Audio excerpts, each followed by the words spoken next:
The alarm sounded at dawn on Kepler Station. The sound cut through the usual quiet hum of the orbital hub like a knife through water. Lisa Martinez was already awake, working through her morning routine in her small quarters, when the red light started flashing across her COM device. She looked at the message and felt her stomach drop. Emergency call to Medical Bay 2. Unknown creature. Critical condition. Lisa pulled on her work uniform quickly and moved through the station corridors at a fast walk. Kepler Station was a place of organized chaos most days, but this morning felt different. People moved with purpose. Alien delegates in formal dress hurried past human staff members. Something big was happening. The Medical Bay 2 doors slid open as she approached. The space inside was already crowded with bodies and equipment. Dr. Vex stood near the examination platform, his scaled neck extended in what Lisa recognized as a gesture of frustration. Vex was a Zethian vet and one of the most respected in the entire galactic community. He had treated creatures from across known space for over 300 years. If anyone could solve a medical crisis, it should be him. But today, he was refusing to help. Lisa moved closer and saw the creature on the examination table. It was massive, maybe 12 feet long from head to tail, with 4 powerful legs built for speed and strength. Its scales shimmered with bioluminescent patterns that seemed to pulse with pain. The creature was breathing hard, its sides heaving, and the light in its scales was fading to a dull gray. Ambassador Takai stood nearby, his posture stiff with anger. The Zethian ambassador was one of the most powerful voices in the Galactic Council, and right now he looked like he wanted to throw everyone out of the room. His own creature, his own companion, was dying, and no one was doing anything to stop it. "This is not acceptable," Takai said, his voice sharp and cold. "Your reputation told me you could save anything. You told me you had seen every disease, every poison, every injury known to advanced life. And now you refuse to even try." Dr. Vex turned to face him. His ancient eye showed no emotion, but Lisa could see the tension in his jaw. "I refuse because the creature will suffer more if I try. The neurotoxin has already begun to break down the nervous system. I have seen this poison before, and I have never seen a being survive it once it reaches this stage. To attempt treatment would only extend the pain." "Then you are a coward," Takai said quietly. Those words seemed to hit harder than if he had shouted them. Lisa's supervisor, Dr. James Patterson, was standing near the back of the bay, trying to stay out of the conflict. He caught Lisa's eye and shook his head. The message was clear. Do not get involved in Galactic Council politics. Go back to your regular work. Let the advanced species handle their own problems. But Lisa found herself moving forward anyway. "Dr. Vex," she said, keeping her voice steady and respectful. "May I examine the creature?" The entire room went silent. Vex turned to look at her with eyes that held no recognition. To him, she was just a human. A primitive species vet who probably treated small Earth animals. In his view, suggesting she could help with an advanced alien creature was probably insulting. "You are not qualified," he said flatly. "This matter is beyond human capability." Ambassador Takai looked at Lisa with sudden interest. "You wish to try?" "I would like to look at the creature," Lisa said. "I might see something." "That is all I am asking." Dr. Patterson made a small noise of protest, but he did not stop her. Perhaps he understood that refusing a Galactic Council ambassador was worse than letting one human vet make a fool of herself. Lisa moved to the examination platform and studied the creature carefully. Its eyes were open but unfocused. Its breathing was becoming shallow. The bioluminescent scales were now a dark gray, almost black in places. She could see the creature was in terrible pain. She reached out slowly and placed her hand on the creature's neck. She could feel the pulse there, racing and uneven. She closed her eyes for a moment, not to think scientifically, but to feel. This was something she had learned from her father as a child. When you worked with hurt animals, sometimes you had to listen with more than your ears. The creature's muscles were tight with fear. That was the real problem Lisa saw. Yes, the poison was there. Yes, the damage was real. But the creature was also locked in panic. It was afraid, and fear was making everything worse. I will need complete control of the medical bay for the next 24 hours, Lisa said, opening her eyes and speaking to Ambassador Take. I will need no interference from anyone else. And I will need access to Dr. Vex's full medical database on this creature's species. Absolutely not, Dr. Vex said. I will not allow some human amateur to waste resources on a dying creature. Then let me die with a chance instead of without one, a new voice said. Everyone turned. It was the creature itself that had spoken. Its jaws moved slowly, forming words in the Zethian trading language that the station's translation systems converted to standard English. The creature's eyes focused on Vex with what looked like betrayal. You have given up, the creature said. But I have not. Lisa felt something break open in her chest. This was not just a creature. This was a being. A person. A mind trapped in a body that was failing. Ambassador Takai nodded once at Lisa. Take the medical bay.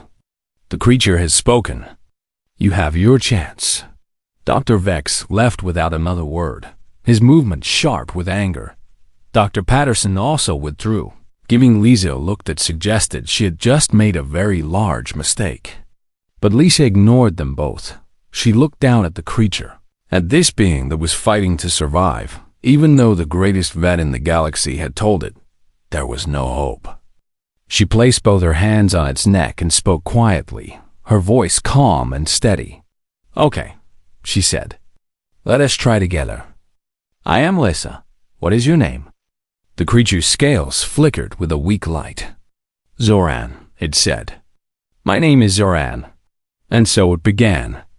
Lisa moved with purpose through the medical bay, pulling up data, preparing treatments, and making a plan that went against everything the greatest medical minds in the galaxy believed. She did not know if she could save this creature, but she knew she had to try. The creature called Zoran watched her work, and in the fading light of its scales, Lisa could see something that looked like hope. The medical bay was quiet. The machines hummed softly, their lights casting everything in shades of blue and green.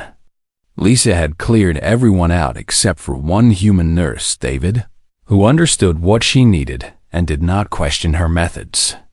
It was late in the station's night cycle, maybe 3 hours before the morning shift would start. Zoran lay on the examination table, still and barely breathing. The creature's massive body seemed smaller somehow, as though the poison was eating away not just the physical strength, but the very presence that had filled the room that morning. The bioluminescent scales were almost completely dark now, just faint flickers of light that came and went like distant stars. Lisa had spent the last 8 hours preparing. She had studied Dr. Vex's notes carefully, looking past his conclusion that the creature was hopeless. She had pulled up every piece of data on Zethian physiology available to the station systems. She had checked and double-checked the creature's vital signs, and she had realized something that the great Dr. Vex, for all his centuries of knowledge, had missed. The poison itself was not the main problem anymore. The poison had already done its damage to the nervous system. That part was true, but Dr. Vex had looked at that fact and decided the creature was finished. He had not looked deeper. He had not seen that Zoran's body was not dying from the poison. Zoran's body was dying from fear. The creature was conscious, trapped in pain and terror, locked in a body that was shutting down. The mind was still awake, still aware, still fighting. That fight was burning what little energy the creature had left. Dr. Vex had seen a medical problem. Lisa saw an animal in panic. She moved to Zoran's side, and placed her hand gently on the creature's neck. The skin was warm but dry. The pulse was racing. Lisa began to hum. The sound came from somewhere deep in her memory, a tune her grandmother had taught her when Lisa was small. It was an old Earth song, something about a horse and a rider heading toward home. Zoran's eyes moved. The creature was aware. Lisa continued humming and talking, keeping her voice low and calm. I know you are scared. I know it hurts. You have been told that there is no way out, no hope. But I am here now. You are not alone. The creature made a low sound, something between a rumble and a whimper. Lisa prepared the first injection. It was a sedative, modified carefully from her own human knowledge of animal treatment. She had studied Zethian biology for hours, cross-referencing with what she knew about mammal nervous systems. The dose was small, very small, designed not to knock the creature unconscious, but to ease the panic, to give the mind a little rest from the fear. She injected the medication slowly into the vessel in Zoran's neck. The creature trembled, but did not pull away. For the next 3 hours, Lisa worked methodically. She applied cooling treatments to the creature's body, focusing on the head and nervous system. She adjusted the environmental controls to reduce external stimulation. She kept talking, kept humming, kept her hand on the creature's body so that it would know it was not alone. David worked beside her, following her instructions without question. The nurse had been with the colony on Mars for 5 years before coming to Kepler Station. He had treated animals and people in situations where the medical book said things were impossible. He understood that sometimes knowledge and feeling had to work together. As the night moved toward dawn, something changed. Zoran's breathing became less panicked. The creature's muscles began to relax, just slightly. The bioluminescent scales, which had been nearly black, began to show thin lines of color again. Pale blue and faint green. Lisa did not let herself hope too much. Hope was dangerous. But she allowed herself to notice. She prepared a nutritional infusion based on Zethian requirements, carefully designed to support the nervous system and reduce inflammation. She administered it slowly through an 4-line. She checked the creature's vital signs every few minutes, watching the patterns, looking for signs of improvement or decline. The hours passed. The rest of the station woke up. The shift change happened. But Lisa and David did not leave the medical bay. Around the time the morning light would have been coming through the station's observation windows. If they were not so far in space, Zoran opened its eyes fully. The creature looked at Lisa, and the intelligence was there. The awareness. The being that had spoken to them that morning was present again, not locked away in pain and fear. Lisa, the creature said, its voice slightly stronger. How long have you been here? Since yesterday morning, Lisa said. She had lost track of the hours. How do you feel? Different, Zoran said. The creature attempted to move its front leg, and it moved. Not smoothly, but it moved. Less pain. Less fear. Is that possible? Dr. Vex said there was only one way this could end. Dr. Vex did not understand that fear itself can kill, Lisa said. She pulled up the creature's vital sign readings on the display. The numbers were still not good, but they were better. The creature was stabilizing, slowly but genuinely moving in the right direction. You are a fighter, Zoran. I just gave you space to breathe and time to recover. David brought Lisa a stimulant drink and some food. She had not eaten since the day before, and suddenly she realized she was exhausted. But she could not leave. Not yet. Not until she was sure the creature would make it through the next few hours. She sat in a chair next to Zoran's examination table and closed her eyes for just a moment. The creature's slow, deeper breathing filled the quiet of the medical bay. It was not the breathing of a creature dying. It was the breathing of a creature resting, healing. Thank you, Zoran said quietly. "The ambassador will want to know what you have done." Lisa opened her eyes and looked at the creature. "We saved you together. That is what matters." By the time the station's medical director arrived for the morning shift, Lisa was still sitting there, her hand resting on Zoran's neck, and the creature was sleeping peacefully for the first time in days. 2 weeks had passed since Lisa had taken control of Medical Bay 2. In that time, Zoran had changed from a creature barely clinging to life into something that resembled a being with hope. The bioluminescent scales now showed rich colors, deep blues and vibrant greens that pulsed with steadier rhythms. The creature could move its legs without pain. It could eat small amounts of food. Most importantly, it could think and speak clearly again. The Galactic Council had taken notice. Lisa stood in the observation room above Medical Bay 2, watching as Dr. Vex entered the chamber. The ancient vet had demanded to see the creature for himself. Lisa was ready for this confrontation. She knew it was coming. Vex moved slowly through the medical bay, examining Zoran from every angle. He checked the creature's vital signs with his own instruments, cross-referencing the data with his medical records. His scaled face showed no emotion, but Lisa could see the tension in his jaw. Finally, he turned to look up at the observation window where Lisa and Ambassador Takai stood watching. "How?" The word came through the communication system, sharp and clear. Lisa activated the intercom. "By treating the being, not just the disease." Dr. Vex made a sound that might have been a laugh or might have been something else. "You got lucky." The creature's own biology recovered. "The poison was not as advanced as I determined." But his voice was uncertain now.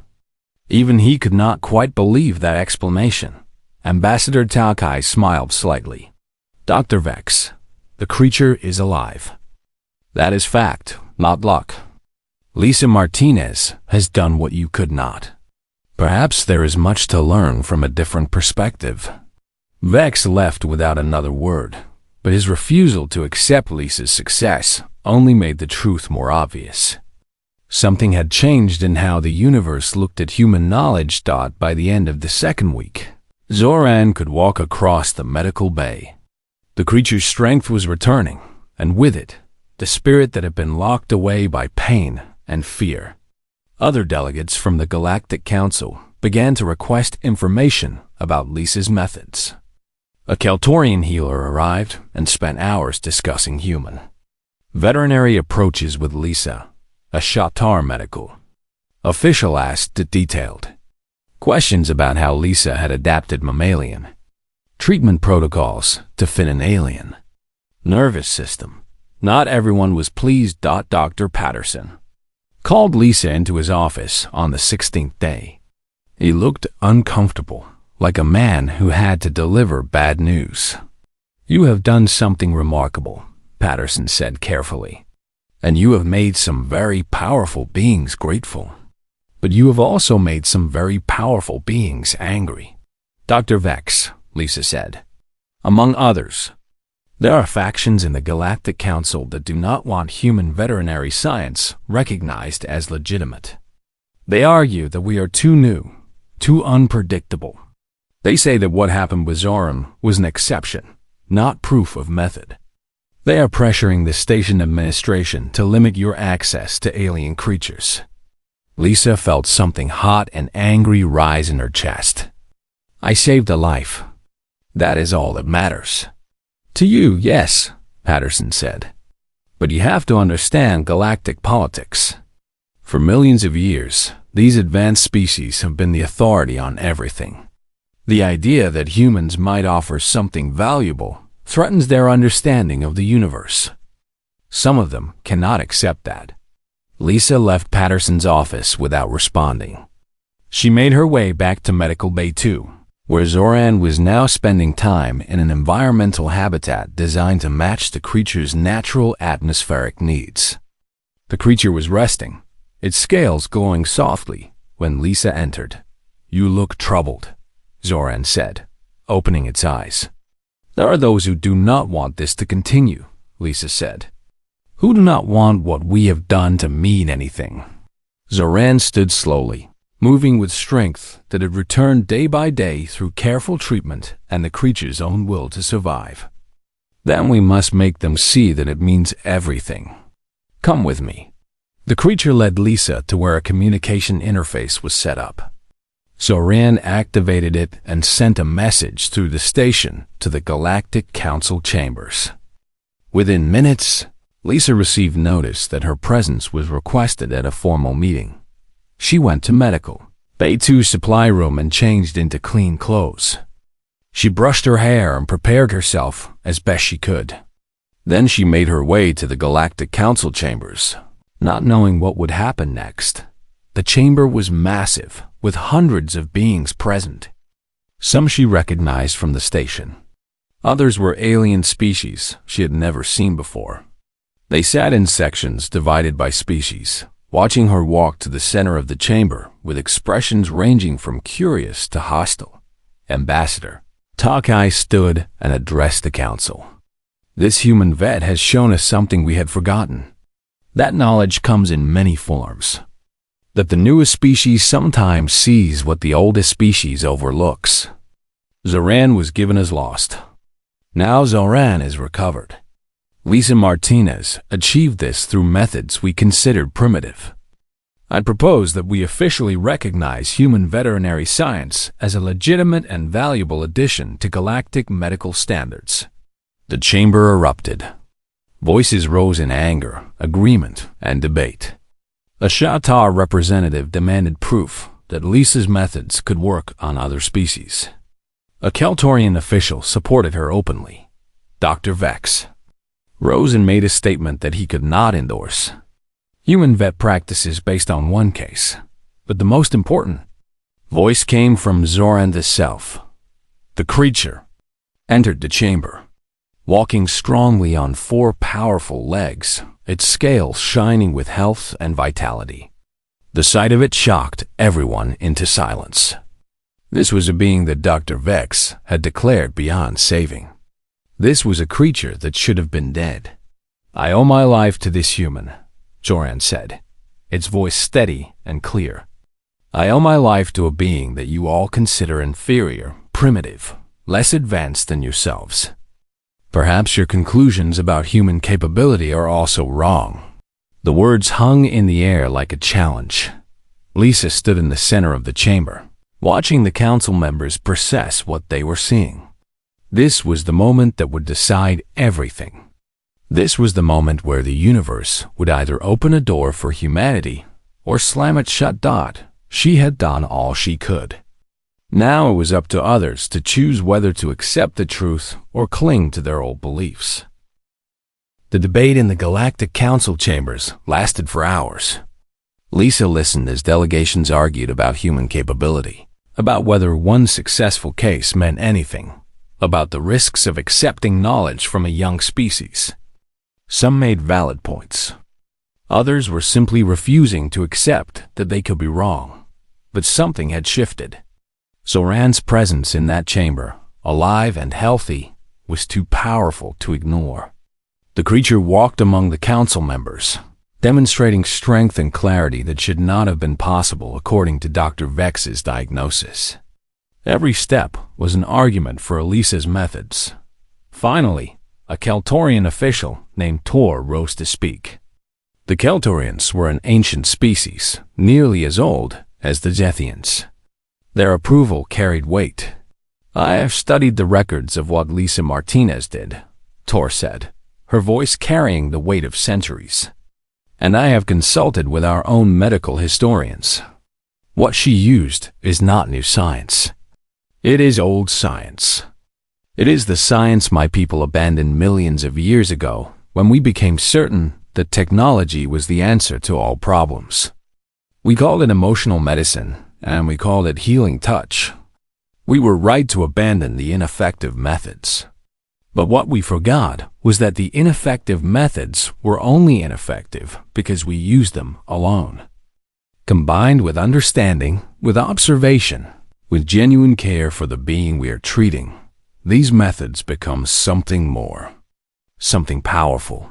Tor paused and looked directly at Lisa. The human has not discovered anything new. She has remembered something we forgot. She has shown us that a young species, unburdened by our certainties, can see what we cannot. A Shatar healer named Vurin then spoke. I have reviewed Lisa Martinez's case notes. Her adaptation of mammalian treatment protocols to Zephian physiology shows remarkable understanding of cross-species biology. This is not luck. This is intellect. This is knowledge. I move that we establish a formal commission to study human veterinary methods and determine how they can be integrated into our existing medical standards. The vote came quickly after that. The decision was not unanimous, but it was overwhelming. Human veterinary science was officially recognized as a legitimate and valuable practice within the Galactic Council's medical framework. Lisa felt something give way inside her chest. She had done it. Not alone, but she had been part of doing it. After the council session ended, there was a formal reception.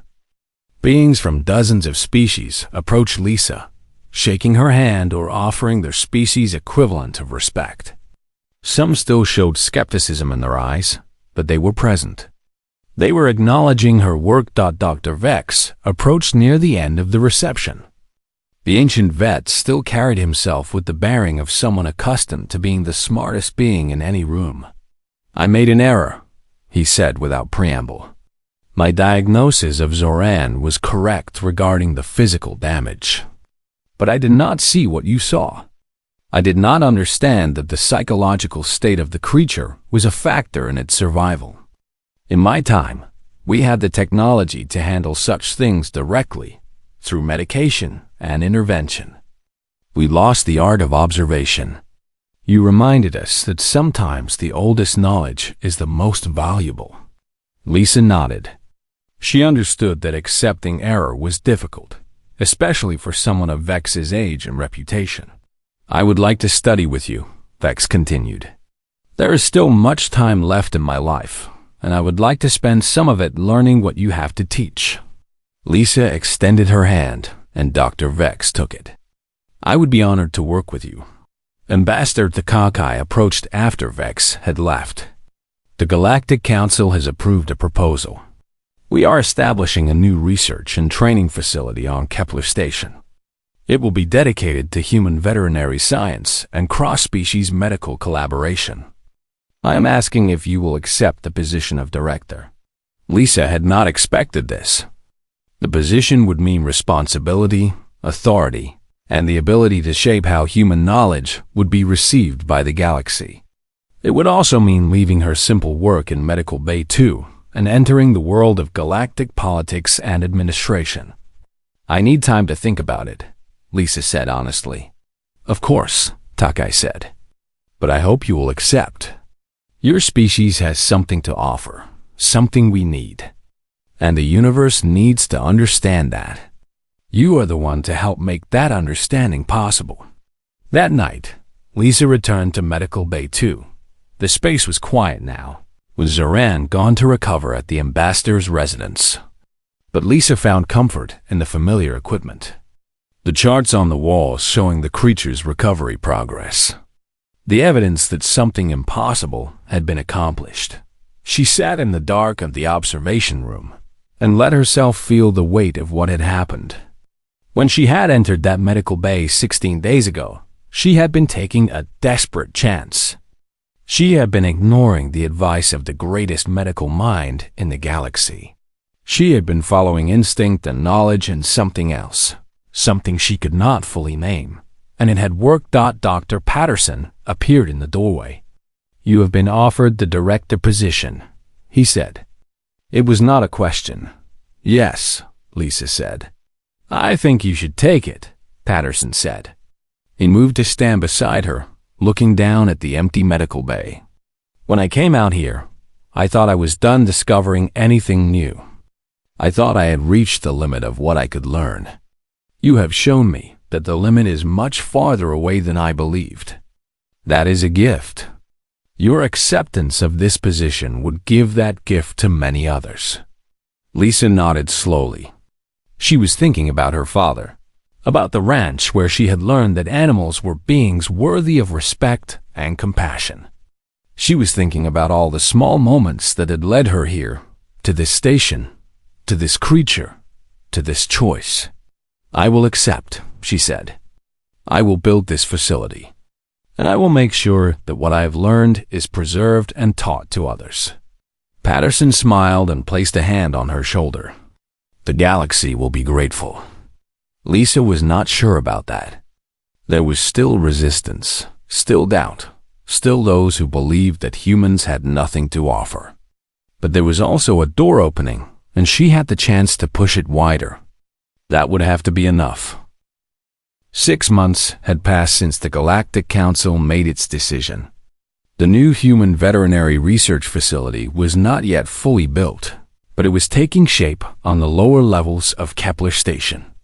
Lisa walked through the construction site, checking the progress with satisfaction. The medical bays would be the best equipped in the galaxy. The training rooms would be able to accommodate beings of all sizes and physiologies. The research laboratories would allow study of cross-species biology that had never been possible before. Her assistant, a young Keltorian named Shara, followed behind her with a data tablet. Shavara had been assigned to work with Lisa after the council vote. The Keltorian was brilliant and eager to learn, and Lisa found that teaching was one of the most rewarding parts of her work. The environmental control systems will be online in 2 weeks, Shavara said. And we have received applications from 47 beings who want to join the training program. Humans, Keltorians, Shatar, even 3 Zethians. What about Dr. Vex? Lisa asked. He has already begun his orientation. He's helping design the curriculum for the advanced courses. Lisa smiled. The fact that Dr. Vex, the greatest vet in the galaxy, was now working under her direction would have seemed impossible 6 months ago. But he had committed to learning, and that commitment had made him invaluable. His centuries of knowledge, combined with the fresh perspectives of younger species, was creating something truly new. They reached the main medical bay and found Dr. Vex preparing the space for the first official training session. The ancient vet was reviewing old texts, comparing them with modern techniques, making notes for the lessons he would teach. The delivery of the specialized equipment has been delayed, Vex said without looking up. But the basic examination tools are ready. We can begin with theory and observation before the advanced technology arrives. That is better anyway, Lisa said. She had learned that Vex was most engaged when he was solving problems, working with ideas, teaching others. The loss of his reputation from the Zoran case had actually freed him in a way. He no longer had to defend being perfect. He could just focus on being better. Lisa's comm device activated. You have a visitor, a station operator reported. Zoran is requesting access to the facility. Lisa's heart lifted. She had not seen the creature since the council meeting. Send them through. Zoran entered the new facility, and it was clear immediately that the creature had fully recovered. The bioluminescent scales shimmered with deep, rich colors. The creature's movements were strong and fluid. This was a being restored to health, and more than that, a being restored to purpose. Lisa, Zoran said, and the emotion in the word was clear. I had to see what you have built. They walked through the facility together, with Vex and Shavara following. Zoran examined everything with genuine interest. The creature stopped at one of the medical bays and placed a hand on the examination table, perhaps remembering the hours spent there, fighting for survival. I've been thinking about what happened to me, Zoran said. I was dying because I believed I would die. I was afraid, and that fear was killing me faster than the poison ever could. You did not cure the poison. You cured the fear. You gave me reason to believe I could survive. I gave you space to heal, Lisa said, The rest was you. Zoran turned to face her, and in the creature's eyes was a depth of understanding that went beyond the physical recovery. No, you did something that Dr. Vex, with all his knowledge and all his experience, could not do.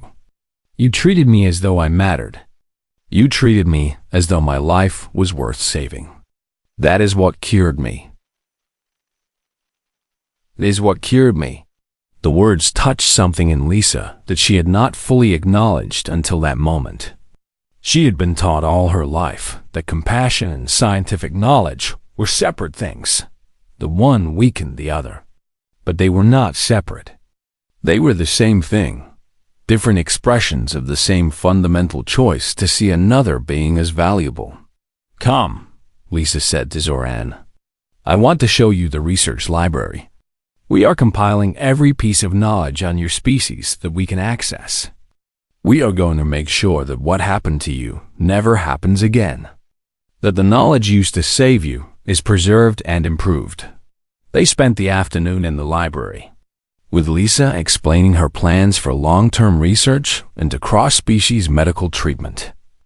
Zoran listened and asked questions, and Lisa realized that the creature was interested not just in gratitude, but in being part of the work itself. I want to stay, Zoran said finally. I want to help. The ambassador no longer needs me. But you do. This work is important. Lisa looked at Dr. Vex, who nodded slightly. They both understood what Zoran was offering. A Zethian working at the facility would validate the entire project. It would show that what they were building was real, that it worked. That advanced species and younger species could collaborate as equals. We would be honored, Lisa said that evening. Lisa stood in the facility's main observation window, looking out at the stars beyond Kepler Station. Below her, in the medical bay, she could see the equipment being tested, the environmental systems being adjusted, the space being prepared for beings that had never been treated by human vets before. She thought about her father, about the small ranch where she had learned that every creature deserved compassion. She thought about Dr. Vex, about pride and the willingness to learn. She thought about Zoran, about the choice to fight for survival, even when the greatest minds in the galaxy had said it was hopeless. The universe was vast and old, filled with beings of tremendous knowledge and capability. But there was something special about being young, about seeing the world without the weight of certainties that had accumulated over millions of years. Humans could see clearly because they had not yet decided what was impossible. A message arrived on Lisa's device. It was from Earth, from her mother. Earth had learned about what happened on Kepler Station. The colony there was proud. Humanity was being recognized, valued, given a place at the table of advanced civilizations. But more than that, Lisa realized the universe was being changed. The assumption that advancement meant you had learned everything that mattered was being questioned. The idea that older species knew better was being challenged. And it had started with one human vet who refused to accept that a creature was beyond saving. It had started with compassion combined with knowledge. It had started with a simple choice to try. Shvara appeared beside Lisa at the window. The first training cohort will arrive in 1 month, the Keltorian said. We have received species applications from outside the Galactic Council. They have heard about what we are doing, and they want to learn. Lisa nodded. She could see it coming, the expansion, the growth, the slow transformation of how advanced civilization understood healing and knowledge. It would not all be easy. There would be resistance and doubt, and the old beliefs clinging to power. But the door was open now, and once a door opened, it was very difficult to close. She looked out at the stars and thought about all the worlds below them, all the beings on those worlds who might one day benefit from what was being built here.